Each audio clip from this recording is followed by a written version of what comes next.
Hey guys, so in today's video, as you can tell by the title, I wanted to talk about some tips I have for overcoming self-doubt. And first of all, I wanted to preface this video by saying that I am constantly doubting myself, especially in my academic journeys. I am constantly questioning and doubting whether I have done something correctly. Until I get that grade back and it's what I was hoping it would be, I still don't fully believe in myself. And I've dealt with self-doubt for years, since I was a child. And so it's been kind of like a lifelong process of trying to wrestle with these emotions and feelings that I have about myself. I have always sort of felt like I have never been good enough.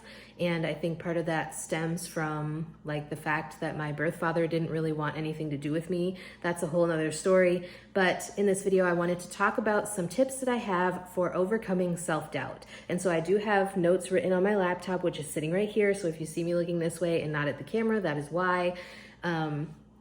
Because I have about 10 things that I want to cover in this video. So let's get into it. So overcoming self-doubt. One of my first tips is to practice self-compassion. So if self-doubt is stopping you from making a move in your life, whether it's trying to get a new job or stepping out on faith in some aspect of your life, you have to remember that we are all human.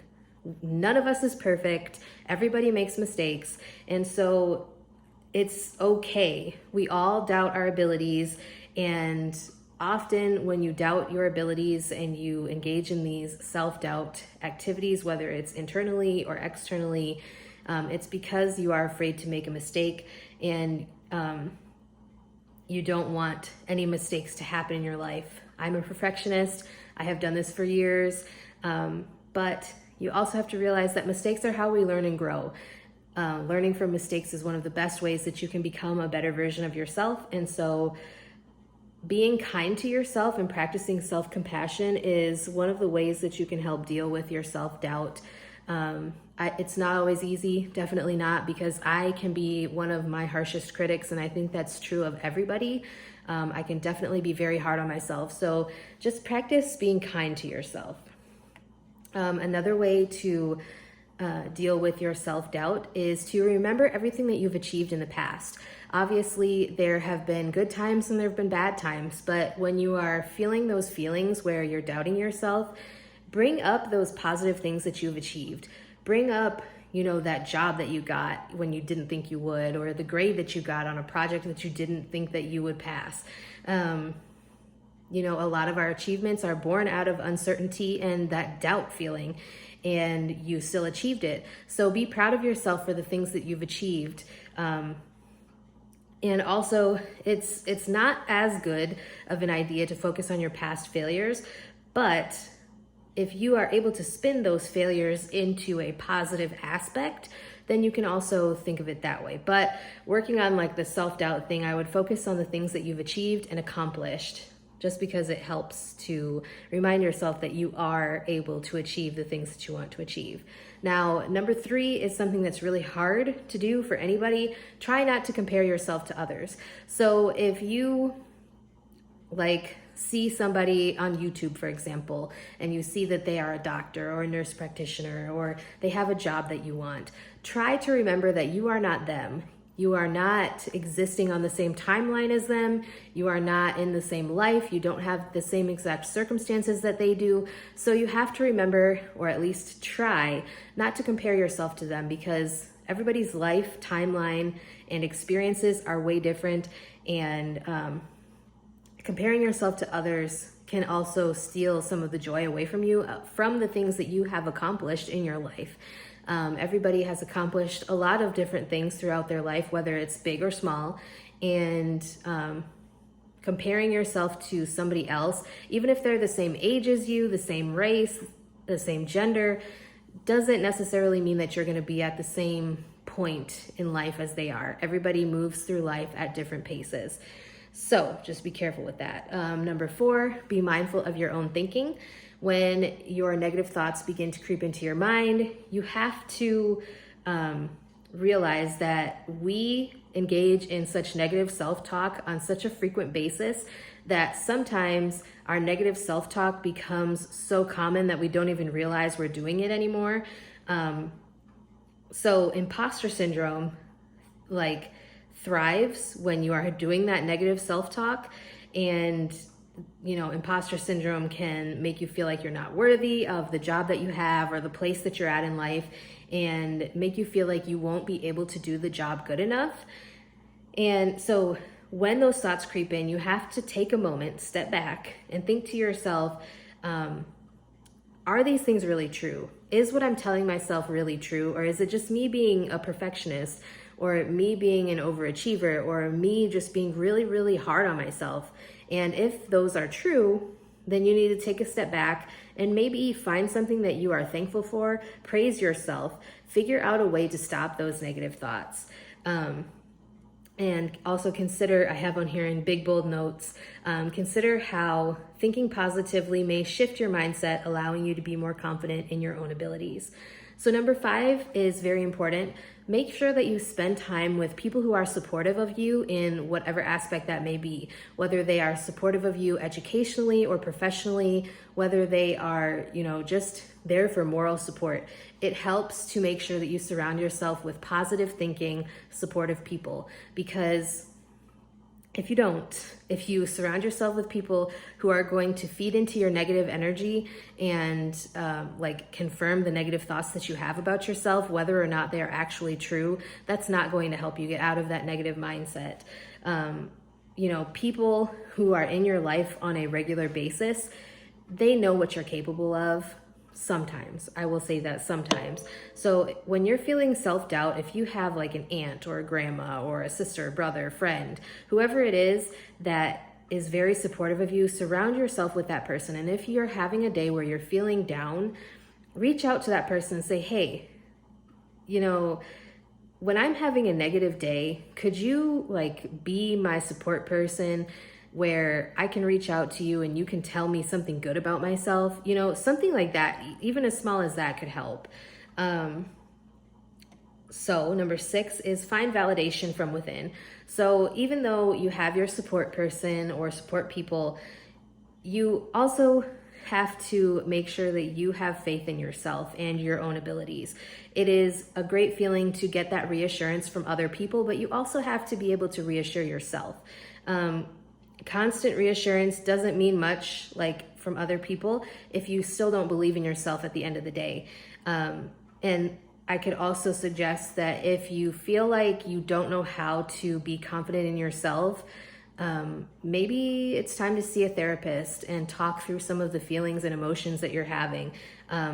Even if you're not the most confident with the place that you're at in life, you should still be able to accept the strengths that you do have and the achievements that you have achieved or accomplished in your life. And if you're not able to do that, then maybe it's time to reach out and seek therapy services. Number 7 is remember that you are the harshest critic of yourself. And I said this earlier in the video. I am my worst enemy sometimes, engaging in that negative self-talk and just judging myself on everything I do. Even when I'm taking exams, and I end up doing very well on these exams, throughout the whole exam, I'm constantly thinking to myself, oh my God, is that question right? Did I answer that right? Did I think of it the right way? And sometimes I've gone back and changed answers when I start thinking that way. And then I end up getting that question wrong, and my original answer was the correct one. So you just have to be very careful with that. And you are your harshest critic. I think that's true for pretty much everybody. Number 8 is to identify your values. So take a moment and assess your values and beliefs and figure out what matters most to you. It may be something as simple as you're a good friend, you're kind-hearted, you contribute to something meaningful in your life, whether that's at your job or to your family or relationships, to your significant other. When you recognize your values and what truly matters most to you, the fear of your own criticism or criticism from others falls to the wayside, at least more often than if you don't know what your values are. When you live a life that is following those values that you value in your life, it doesn't feel as horrible to be criticized or receive criticism for any mistakes that you have made in your life. Number 9 is to keep a journal. So journaling can be very therapeutic. It's not for me as far as like writing in a physical journal. I used to do that fairly frequently, and I found that honestly it's a way for me to deal with my anger or my emotions, my sadness, but it doesn't necessarily help me. However, it can be very therapeutic to other people. Writing down your thoughts of self-doubt or when you're dealing with feelings of imposter syndrome can, like I said, help to be a good release. I have worked with therapists in the past who have had me write down for like a whole week or a couple weeks or a whole month my negative self-talk. So if I'm saying, oh, you're fat, I have to write it down. So doing some activity like that where you are letting out your feelings is definitely therapeutic, and it can help you deal with the emotions associated with it. So that can be like a more gradual way to help you overcome your self-doubt. And number 10, as I have mentioned previously in the video, maybe it's time to seek a therapist or professional help for dealing with these feelings. If these feelings persist and if they are getting to the point where it's stopping you from doing other activities within your life, then it is very important for you to reach out to somebody who can help you deal with those feelings and help you figure out a way to move through life where these feelings are not affecting you to that level. You should not be afraid of seeking therapeutic services. Therapy, I feel like too many people judge other people who go to therapy. I am a huge advocate for going to therapy.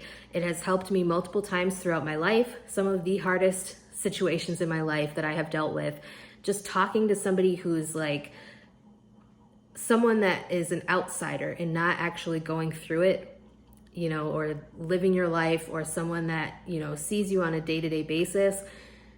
It is so helpful having that outsider to share their input from the outside in, because they can see things that you or somebody that you live with or somebody that you are close to and have contact with on a frequent basis, they're not going to see those things. Whereas an outsider who knows you and who doesn't know you like personally, but knows you just from like therapeutic services, they would be able to notice those things that you would not, or somebody close to you would not. So anyways, those are all the tips that I have. I hope you guys found this helpful. If you would like more videos like this where I share my tips and advice on things like this, I would definitely be glad to film something for you. Just let me know if you have any comments, questions, suggestions, concerns. Please let me know that as well. I'd be glad to get something filmed for you on that. I enjoy responding to your comments, and I like hearing from you guys. Sometimes I can go like weeks or months without getting any comments, and that can be a little frustrating because I love interacting with you guys. So anyways, with that being said, that's all I have for today's video. I hope you guys are having a wonderful day, and I will talk to you guys next time.